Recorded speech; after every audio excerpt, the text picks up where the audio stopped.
brought you by Silver Pumps and Motors. Top quality और consistent performance के लिए सिर्फ सिल्वर पंप्स नाम याद रखना. కొన్నిసార్లు అంతే అనుకున్న ఛాన్స్ ని మిస్ అయితే మళ్ళీ అందుకోవడానికి ఏళ్ల తరబడి వెయిట్ చేయాల్సి వస్తుంది. Pan India artist Prithviraj Sukumaran career లోనూ అలాంటి ఓ ఎక్స్పీరియన్స్ ఉంది. దాన్ని ఈ మధ్య ఫ్రెష్ గా షేర్ చేసుకున్నారు పృథ్వీ. అయితే దానికి మణిరత్నంకి లింక్ ఏంటి అన్నదే ఇక్కడ ఆసక్తికర విషయం. రావణ్ సినిమాలో ఎస్పీ క్యారెక్టర్లో పృథ్వీరాజ్ సుకుమారన్ నటనని అంత తేలిగ్గా ఎవ్వరూ మర్చిపోలేరు. ఐశ్వర్యరాయ్తో చెప్పే డైలాగులు, విక్రమ్ని కాల్చే సన్నివేశాలు ప్రేక్షకులకు ఇంకా కళ్ల ముందు మెదులుతూనే ఉంటాయి. అలాంటి గొప్ప ఎక్స్పీరియన్స్ కావాలంటే కొన్ని త్యాగాలు తప్పవంటున్నారు పృథ్వీరాజ్.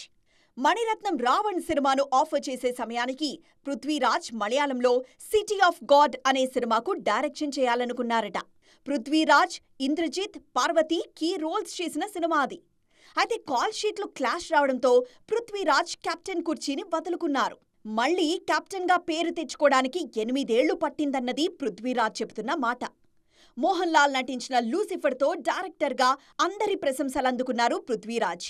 ఆయన తెరకెక్కించిన సీక్వెల్ L2 ఎంపురాన్ ఈ నెలలో రిలీజ్కి రెడీ అయింది. ఈ సందర్భంగా తన డైరెక్షన్ ఛాన్స్ మిస్ అయిన విషయాన్ని పంచుకున్నారు సక్సెస్ఫుల్ పృథ్వీ.